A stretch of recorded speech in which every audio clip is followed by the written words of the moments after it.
നമസ്കാരം. നിയന്ത്രണരേഖയിലേക്ക് വീണ്ടും സ്വാഗതം. പ്രബുദ്ധ കേരളത്തിൽ സ്ത്രീ ശാക്തീകരണം എവിടെയെത്തി? കണക്കെടുപ്പ് പൊതുരംഗത്തു നിന്ന് തന്നെ തുടങ്ങാം. ധനമന്ത്രിക്കെതിരായ കോഴ ആരോപണത്തിൽ തുടങ്ങിയ രാഷ്ട്രീയ കോളിളക്കം വനിതാ നേതാക്കൾക്കെതിരായ ആക്ഷേപത്തിൽ എത്തി നിൽക്കുമ്പോൾ ആ ചോദ്യം ഒന്നുകൂടി ഉന്നയിക്കുന്നത് പ്രസക്തമായിരിക്കും. സ്ത്രീ വിരുദ്ധത പോലും ന്യായീകരിക്കപ്പെടുന്ന രാഷ്ട്രീയ അന്തരീക്ഷം എങ്ങനെയാണ് സ്വീകാര്യമാകുക? ഇന്ന് നിയന്ത്രണരേഖ ഉന്നയിക്കുന്ന ചോദ്യം ഇതാണ്: സ്ത്രീ വിരുദ്ധതയും രാഷ്ട്രീയ അജണ്ടയോ? ചർച്ചയിൽ നമ്മളോടൊപ്പം ചേരുന്നത് രാഷ്ട്രീയ നിരീക്ഷകൻ ശ്രീ സിവിക് ചന്ദ്രൻ, കോൺഗ്രസ് നേതാവ് ശ്രീമതി ലതിക സുഭാഷ്, കേരള സ്ത്രീ പഠന കേന്ദ്രം director doctor PS. Sreekala, Kerala പുരോഗമന കലാസാഹിത്യ സംഘം സംസ്ഥാന secretary doctor Suja Susan George, ഹൈക്കോടതി അഭിഭാഷകൻ അഡ്വക്കേറ്റ് സി.എം. നാസർ, ഒപ്പം പ്രേക്ഷകരുമാണ്. ആദ്യം ശ്രീ സിവിക് ചന്ദ്രൻ, കേരളത്തിൽ ഇതിനു മുൻപും പലതവണ പൊതുരംഗത്ത് പ്രവർത്തിക്കുന്ന സ്ത്രീകൾ, പൊതുരംഗത്ത് ഇടപെട്ട സ്ത്രീകൾ ആക്ഷേപിക്കപ്പെട്ടു എന്ന പരാതി ഉയർന്നത് നമ്മൾ കേട്ടിട്ടുണ്ട്.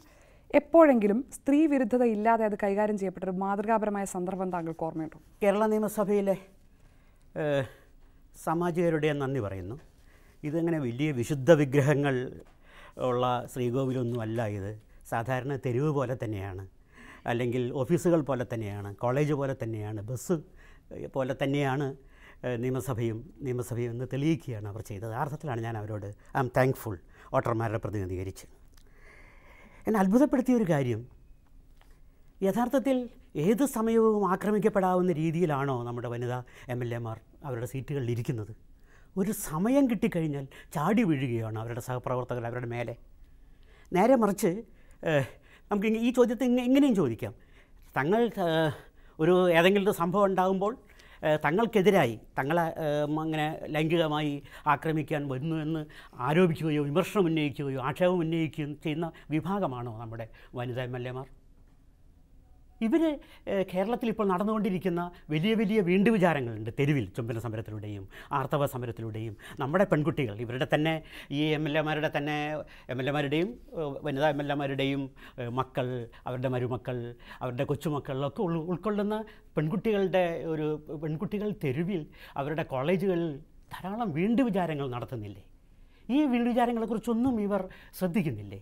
യഥാർത്ഥത്തിൽ മലയാളത്തിൽ കൂടുതൽ യാഥാസ്ഥിതികമായി വരുന്ന ഒരു പൊതുമണ്ഡലം, ആണുങ്ങളുടേതായ ഒരു പൊതുമണ്ഡലം ഒരു ഭാഗത്ത്, അതിൻ്റെ ഒരു വലതുപക്ഷവൽക്കരണം ഒരു ഭാഗത്ത്, വേറെ തരത്തിലൊരു ചെറിയ അനീതിയെപ്പോലും ചെറുക്കാത്ത രീതിയിലേക്ക് നിവർന്നു നിൽക്കുന്ന പെൺകുട്ടികൾ.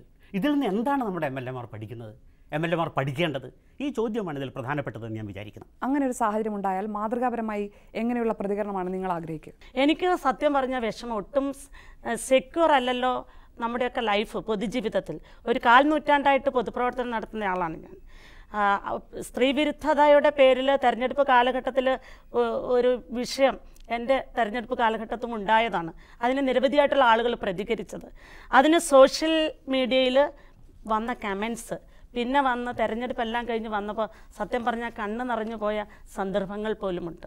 അപ്പോൾ ഇതിനെ നമ്മൾ രാഷ്ട്രീയവൽക്കരിക്കാതെ, ഇപ്പം എൻ്റെ പാർട്ടിയിലെ ആൾ ചെയ്തതിനെ ന്യായീകരിച്ച് ഞാനും, പിറ്റേ ദിവസം എൻ്റെ പാർട്ടിയിലുള്ള 2 ആളുകൾ, ഒരു നേതാവും ഒരു ജനപ്രതിനിധിയും പബ്ലിക് മീറ്റിങ്ങിലും പത്രസമ്മേളനത്തിലും അതിനെക്കുറിച്ച് പരാമർശിച്ചതിനെ നിശ്ചിതമായി വിമർശിക്കുകയും ചെയ്ത ആളാണ് ഞാൻ. അപ്പോൾ ഇങ്ങനെയുള്ള സംഭവങ്ങളെ രാഷ്ട്രീയവൽക്കരിക്കാതെ സ്ത്രീകളെ മുൻനിരയിൽ നിർത്തിക്കൊണ്ട് ആ സമരത്തെ പ്രതിരോധിക്കാനായിട്ട്, മുഖ്യമന്ത്രിയുടെ അടുത്തേക്ക് വിടുവാനായിട്ട് സ്ത്രീകളെ ഉപയോഗിച്ചത് തന്നെ, അത് പൊളിറ്റിക്കലായിട്ടുള്ള തീരുമാനങ്ങൾ എടുത്തത് ശ്രീ കോടിയേരി ബാലകൃഷ്ണൻ ദിവസങ്ങൾക്ക് മുൻപേ ശ്രീ KM മാണി ബഡ്ജറ്റ് അവതരിപ്പിച്ചാൽ സ്ത്രീകളെ ഉപയോഗിച്ചത് എന്നുള്ള വാക്ക് താങ്കളും ആവർത്തിക്കുന്നു. അത് ബോധപൂർവമായി തന്നെ താങ്കൾ അങ്ങനെ വിശ്വസിക്കുന്നു? സ്ത്രീകളെ ഉപയോഗിച്ചതാണ് ഒരു സമരത്തിന്റെ മുൻനിരയിൽ നിർത്തിക്കൊണ്ട് അത്തരത്തിലുള്ള ഒരവസ്ഥയിലേക്ക് നമ്മുടെ സമൂഹത്തിൽ സ്ത്രീകൾക്ക് എപ്പോഴും ഒരു കരുതൽ കൊടുക്കുന്നത്, അത്തരം ഒരു അവസ്ഥയിലേക്കൊന്നും നമ്മൾ എത്തിയിട്ടില്ല.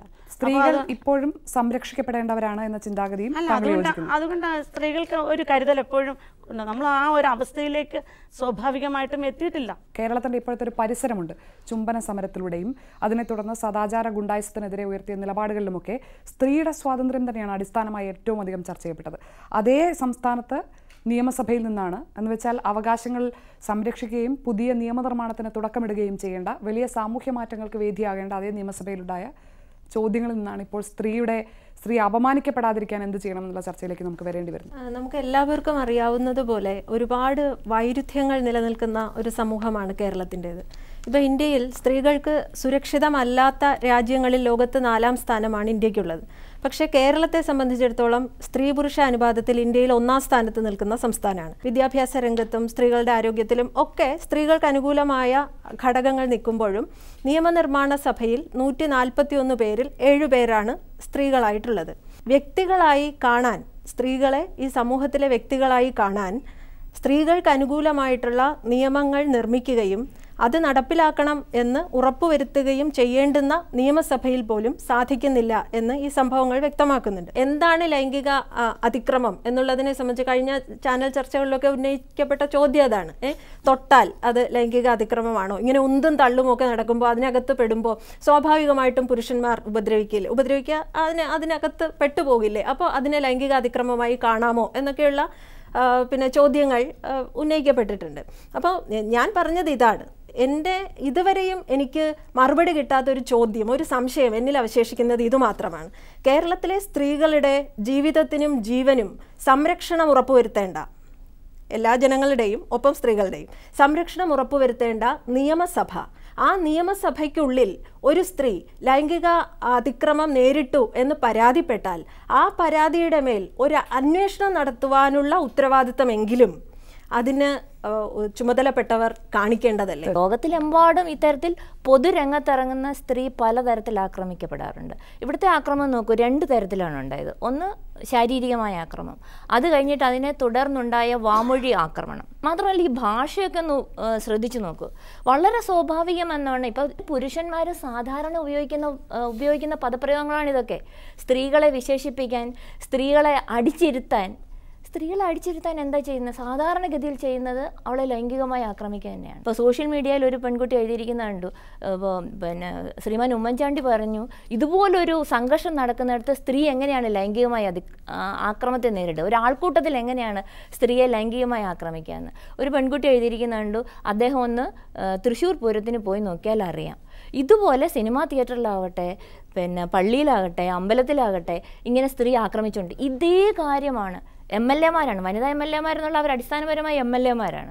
അവരൊരു സമരത്തിന് മുൻപന്തിയിൽ നിൽക്കാൻ തയ്യാറാവാണ്. ഇതിനു മുമ്പ് KR ഗൗരിയമ്മയെ പോലുള്ളവർ എത്ര സമരം മുന്നിൽ നിന്നിട്ടുണ്ട്. പക്ഷേ ഇതുവരെ ഇതുപോലെ എതിർപക്ഷത്ത് നിൽക്കുന്ന പുരുഷന്മാർ സ്ത്രീകളെ അതിക്രമിച്ചിരുത്തുക എന്ന് പറയുന്ന കാര്യം നടന്നിട്ടില്ല. പക്ഷേ ഇവിടെ നടന്ന ഒരു പ്രത്യേക കാര്യമാണ്, ജമീല പ്രകാശിനെ പോലെ വിദ്യാഭ്യാസമുള്ള രാഷ്ട്രീയ പാരമ്പര്യമുള്ള ഒരു സ്ത്രീ അവിടെ നിന്ന് മുന്നോട്ടങ്ങ് പോവാണ്. ഇതാണ് എൻ്റെ നേരെ നടന്നത് എന്നവർ കേരള സമൂഹത്തിൻ്റെ മുമ്പിൽ വിളിച്ചു പറയാനും അത് സൂക്ഷ്മമായി അവതരിപ്പിക്കാനും തയ്യാറാകുകയാണ്. ഇത് വളരെ നല്ല കാര്യമാണ്. കേരളത്തിലെ സ്ത്രീകളെ സംബന്ധിച്ച്, സ്ത്രീ വിമോചനത്തെ സംബന്ധിച്ചിടത്തോളം പ്രധാനപ്പെട്ട ഒരു ഘട്ടമാണ്. ഈ കടി ചോദിച്ചു വാങ്ങിയതാണെന്ന് ജമീല പ്രകാശൻ പറയുന്നുണ്ട്. ഈ കടി യഥാർത്ഥത്തിൽ കേരള ചരിത്രത്തിൽ തന്നെ സ്ത്രീകളുടെ വിമോചനത്തിന് ഒരു പ്രധാനപ്പെട്ട കടി തന്നെയായിരിക്കും. നിയമത്തിന് ഇത്തരത്തിലുള്ള വ്യാഖ്യാനങ്ങൾ ഉണ്ടാകില്ല. കൃത്യമായി എഴുതപ്പെട്ട രീതിയിൽ തന്നെയാണ് ഇത്തരം പരാതികൾ സ്ത്രീ പക്ഷത്ത് നിന്ന് നിയമം കൈകാര്യം ചെയ്യാൻ ബാധ്യസ്ഥമായത്. നിയമം എങ്ങനെയാണ് ഈ സാഹചര്യത്തിൽ സംസാരിക്കുക? സ്ത്രീകളെ കൈകാര്യം ചെയ്യാൻ പോകുമ്പോൾ എന്തുകൊണ്ട് ഇത്തരമൊരു മുൻകരുതൽ? ഞങ്ങൾ കൈകാര്യം ചെയ്യാൻ പോകുന്നത് സ്ത്രീകളെയാണ്. അതുകൊണ്ട് അവളുടെ സ്ത്രീത്വത്തെ അപമാനിക്കപ്പെടാത്ത രൂപത്തിൽ അത് കൈകാര്യം ചെയ്യണം, അധിക്ഷേപിക്കപ്പെടാത്ത രൂപത്തിൽ അത് കൈകാര്യം ചെയ്യണം. എന്തുകൊണ്ട് പുരുഷന്മാർക്ക് തോന്നിയില്ല? അങ്ങനെയാണെങ്കിൽ അങ്ങനെ തോന്നാതിരിക്കുന്നിടത്തോളം കാലം നിയമപരമായി ഇപ്പോൾ ഇന്ത്യൻ ശിക്ഷാ നിയമത്തിൻ്റെ 354-ാം വകുപ്പ് പ്രകാരമുള്ളൊരു പരാതി വന്നു കഴിഞ്ഞാൽ ആ പരാതിയിൽ അത്തരം ഒരു ഉദ്ദേശത്തോടു കൂടി ബലം പ്രയോഗിക്കണമെന്നില്ല, ഫോഴ്സ് ചെലുത്തണമെന്നില്ല. ഇങ്ങനെ പ്രയോഗിക്കപ്പെടുന്ന ബലപ്രയോഗം ഈ മോഡസ്റ്റിയെ ഔട്ട്റേജ് ചെയ്യപ്പെടും എന്നുള്ള അറിവുണ്ടായാൽ മാത്രം മതി. ഞാൻ ഉപയോഗിക്കുന്ന ആ ബലം അവളുടെ സ്ത്രീത്വം അധിക്ഷേപിക്കപ്പെടാൻ ഇടയാക്കുമെന്നുള്ള അറിവ് മാത്രം ഉണ്ടായാൽ മതി. അതുകൊണ്ട് ഇവിടെ നടന്ന സംഭവങ്ങൾ എടുത്ത് പരിശോധിക്കപ്പെടുമ്പോൾ പ്രധാനമായി കാണേണ്ട കാര്യം, ഒരു നിയമപരമായി ഒരു കുറ്റം നിലനിൽക്കുന്നതിനുള്ള ചില കാര്യങ്ങൾ നടന്നിട്ടുണ്ട്. ആരൊക്കെയാണെന്നോ എല്ലാവരുമാണെന്നൊന്നും ഞാൻ പറയുന്നില്ല. ഇത്തരം കാര്യങ്ങൾ ഉണ്ടാകുന്നു എന്ന് മാത്രമല്ല, അപ്പോൾ സമൂഹത്തിൽ സംഭവിക്കുന്നത് ഇപ്പോൾ ഇത്തരം സംഭവങ്ങൾ ഉണ്ടാകുന്നു എന്നുള്ളത് മാത്രമല്ല, അതിലും ക്രൂരമായ രൂപത്തിലാണ് പിന്നീട് ആ വിഷയങ്ങൾ അവതരിപ്പിക്കുന്നത്. അപ്പോൾ അതുകൊണ്ട് രാഷ്ട്രീയ നേതൃത്വം വളരെ പ്രധാനമായിട്ട് കാണാം. എനിക്കിപ്പോൾ നേരത്തെ സംസാരിച്ചപ്പോൾ പറഞ്ഞ പോയിന്റിൽ ഏറ്റവും പ്രധാനപ്പെട്ട ഒരു കാര്യം, എൻ്റെ മനസ്സിൽ ടച്ച് ചെയ്തൊരു കാര്യം, അത് വാഹിദ് സംസാരിക്കുന്നത് മാണിയുടെ സാന്നിധ്യത്തിലാണ്, കേരളത്തിലെ ധനകാര്യമന്ത്രിയുടെ സാന്നിധ്യത്തിലാണ്. അതുപോലെ തന്നെ മാണി സംസാരിക്കുന്നത് കേരളത്തിലെ മുഖ്യമന്ത്രിയുടെ സാന്നിധ്യത്തിലാണ്. 60 MLA-മാർ ആൺ MLA-മാർ ഉള്ളപ്പോൾ ഈ 6 MLA-മാരെ മുന്നിൽ വിട്ടു ഈ ആക്രമണത്തിന് നേതൃത്വം നൽകിയപ്പോൾ അതിനകത്ത് മുന്നിൽ ചാവേറാക്കിയില്ല എന്ന് നമുക്ക് പറയാൻ കഴിയില്ല. സ്ത്രീകളെ സ്ത്രീകളുടെ സ്ഥാനം എവിടെയാണ് നാച്ചുറലി വരേണ്ടത്? ഏറ്റവും പുറകിൽ, സ്ത്രീകൾക്ക് പകുതി നടുവിൽ. സ്ത്രീകൾക്ക് മൊത്തത്തിൽ എനിക്ക് ലതിക ചേച്ചിയോട് ചോദിക്കാനുള്ളത്, ഇപ്പൊ അബുവിനും വാഹിദിനും മാണി സാറിനും ഒക്കെ ഏത് മനോഭാവത്തോടു കൂടിയാണ് കാണുന്നത്? അല്ല, ഞാൻ പൊതുസമ്മേളനത്തിൽ സ്ത്രീകളെ അല്ല, നിയമസഭയിലെ ആദ്യത്തെ 13-ാം തീയതി നടന്ന സംഭവം ഇതുമായിട്ട് നമ്മൾ താരതമ്യം ചെയ്യരുത്. കാരണം പൊതുസമ്മേളനത്തിൽ MLA പറഞ്ഞതിനെ നിശിതമായി വിമർശിച്ച ആളാണ് ഞാൻ. സ്ത്രീകൾ ഇരിക്കുന്ന വേദിയിൽ പഴയ കാലത്ത് പൊതുയോഗങ്ങളിൽ, പ്രത്യേകിച്ച് വൈകുന്നേരങ്ങളിൽ വളരെ വൈകിയുള്ള യോഗങ്ങളിൽ സ്ത്രീകൾ വേദിയിലോ സദസ്സിലോ ഇല്ലാത്ത സമയത്ത് ലൈംഗിക ചുവയുള്ള ഭാഷയടക്കം പുരുഷന്മാർ ഉപയോഗിച്ചിരുന്ന ഒരു കാലഘട്ടം ഉണ്ടായിരുന്നു. പക്ഷെ ഇന്നങ്ങനെയല്ല. ഒരുപാട് സ്ത്രീകൾ വേദിയിൽ, കുറച്ച് സ്ത്രീകൾ സദസ്സിൽ, ഒരുപാട് സ്ത്രീകളും ഒക്കെ ഇരിക്കുകയാണ്. അപ്പം നിശ്ചയമായിട്ടും അങ്ങനെ പൊതുയോഗങ്ങളിലാണെങ്കിലും എവിടെയാണെങ്കിലും പൊതുപ്രവർത്തകർ ഉപയോഗിക്കുന്ന ഭാഷ സംസ്കാര സമ്പന്നമായി. ഒന്ന് ഇടപെട്ട് ചോദിക്കുന്നതുകൊണ്ട് ഞാൻ ഒറ്റപ്പെടുത്തി ചോദിക്കുകയാണെന്ന് വിചാരിക്കരുത്. കാരണം പൊതുപ്രവർത്തകർ ഉപയോഗിക്കുന്ന ഭാഷ എന്നതിൽ മാത്രമേ നമ്മൾ ഇപ്പോഴും എത്തുന്നുള്ളൂ. VS ഉപയോഗിച്ച ഭാഷ, വാഹിദ് ഉപയോഗിച്ച ഭാഷ, KC അബു ഉപയോഗിച്ച ഭാഷ, അവരുടെ മനസ്സ്, സമീപനം, ഞാൻ അതാണ് ചോദിക്കുന്നത്. എന്ന് വെച്ചാൽ അവരത് പറയാൻ പാടില്ലായിരുന്നു, ആ ഭാഷയിൽ പറയാൻ പാടില്ല. അവരിപ്പോഴും ഉന്നയിക്കുന്ന സമീപനത്തെ കുറിച്ച് നമ്മൾ എന്തുകൊണ്ട് ആശങ്കപ്പെടുന്നില്ല? അവരുടെ വെളിയിലേക്ക് വരുന്നത് അവര് പറയാതിരുന്നത് കൊണ്ട് മാത്രം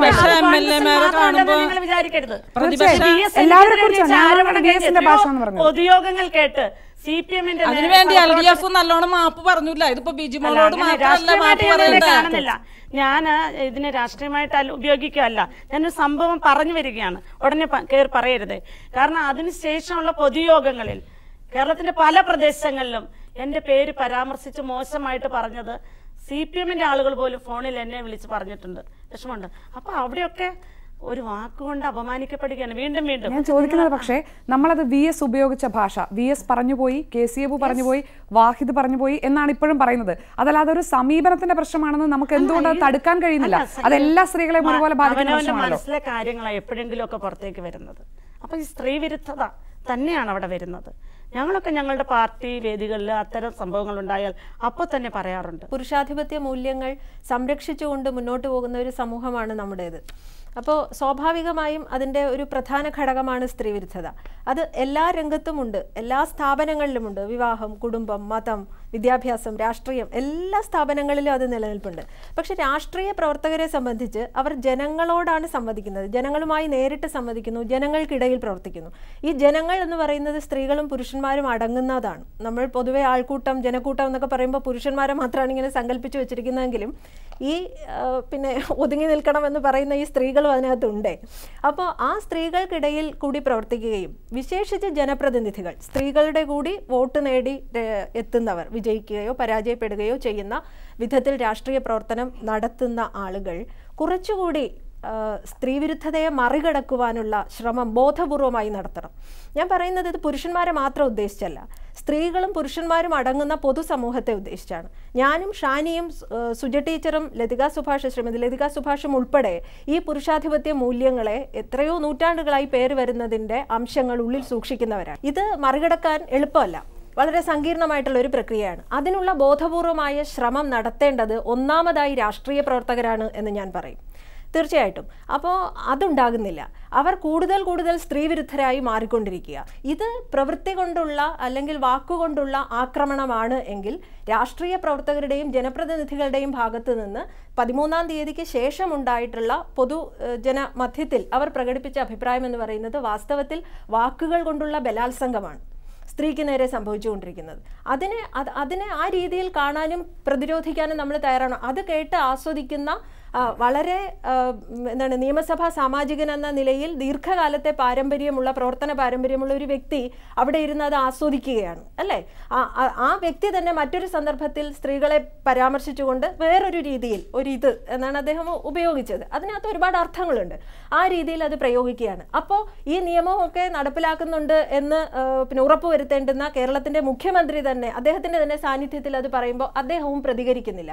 ഇതൊക്കെ നൽകുന്ന കുറേ അർത്ഥങ്ങളുണ്ട്. ഇതൊക്കെ കേട്ട് പൊതുസമൂഹത്തിലെ സ്ത്രീകളും പുരുഷന്മാരും അടങ്ങുന്നവർ ആസ്വദിക്കുകയോ അനുകൂലിക്കുകയോ നിശബ്ദരായി അതിനെ പിന്താങ്ങുകയോ ഒക്കെ ചെയ്യുന്നുണ്ട്. സ്ത്രീ എപ്പോഴും സത്യത്തിൽ നമ്മുടെ സ്ത്രീകൾ പോലും അങ്ങനെ ചിന്തിക്കുന്നതാണ് ഈ ചർച്ചയിലൂടെ വരുന്നത്.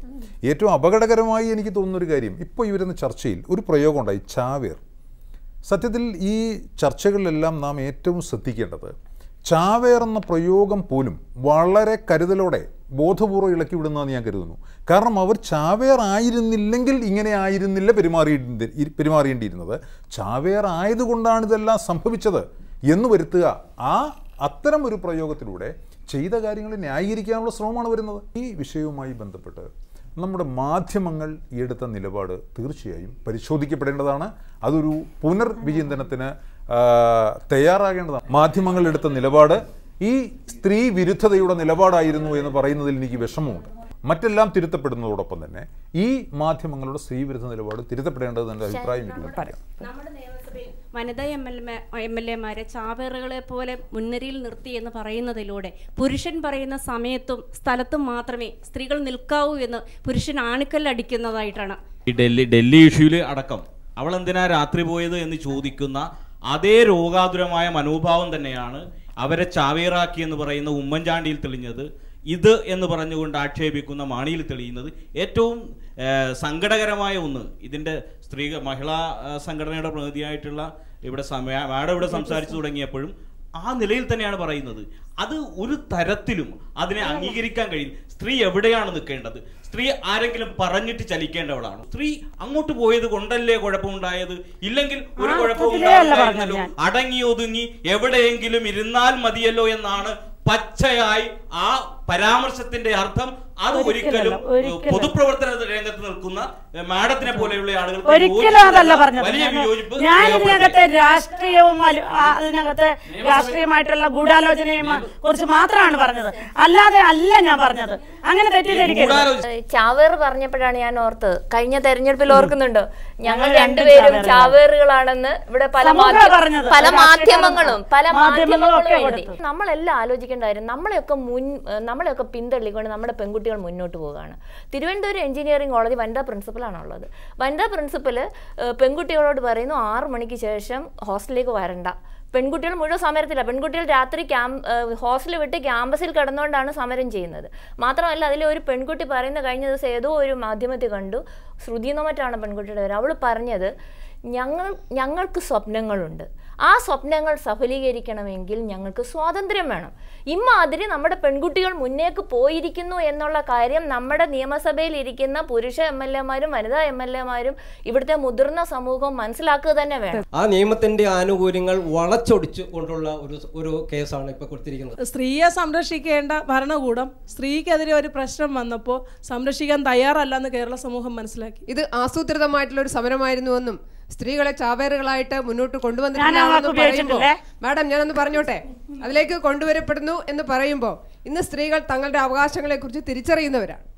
അവിടെ നടന്നിട്ടുള്ള പ്രതികരണം എന്ന് പറയുന്നത് വനിതകൾക്ക് പ്രതികരിക്കുവാനുള്ള ശേഷി ഇന്നില്ലേ എന്നാണ് എന്റെ സംശയം. രാഷ്ട്രീയ സംസ്കാരം വളരെ മാറിയ സാഹചര്യത്തിൽ സ്ത്രീ ചൂഷണം ചെയ്യപ്പെടുന്നില്ല എന്ന് ഇന്ദിരാഗാന്ധി ഇന്ത്യയുടെ പ്രധാനമന്ത്രിയായപ്പോൾ troubled India is in the hands of A woman എന്ന് ടൈംസ് മാഗസിൻ എഴുതി.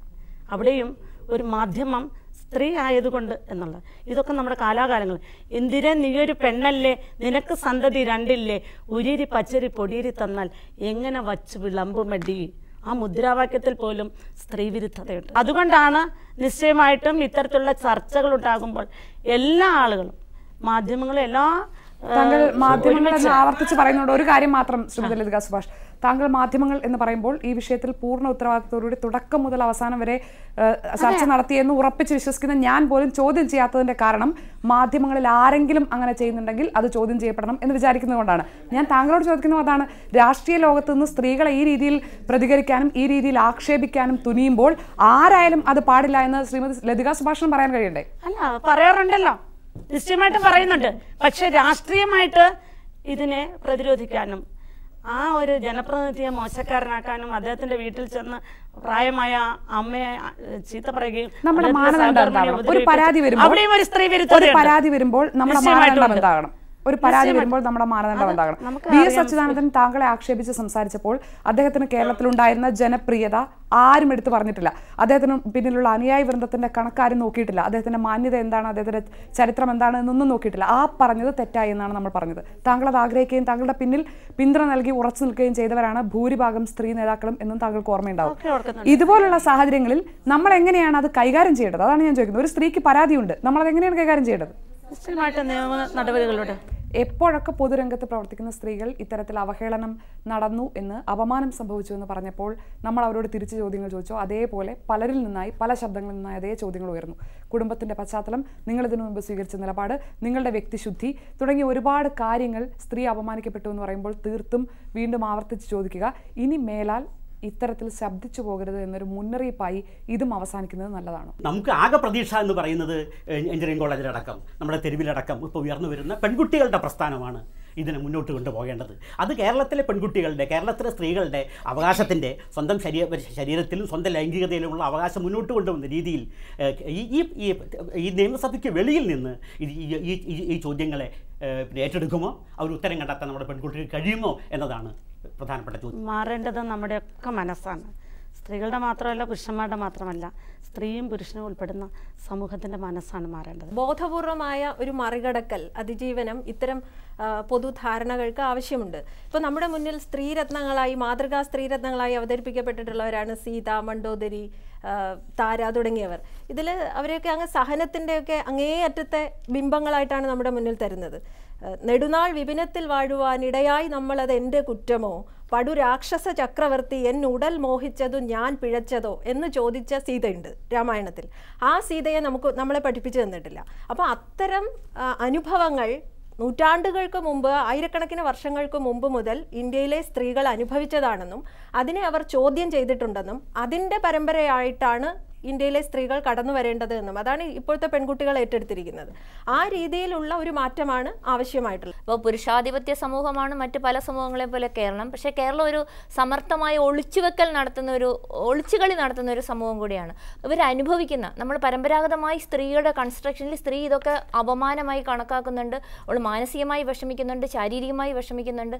പക്ഷേ ഇതിനെയൊക്കെ മാറ്റിവെച്ചുകൊണ്ട് ഈ കുലീനത എന്ന് പറയുന്ന കള്ളത്തിനെ മറികടക്കുന്നു എന്നുള്ളിടത്താണ് ഇതിൻ്റെ രാഷ്ട്രീയ പ്രാധാന്യം.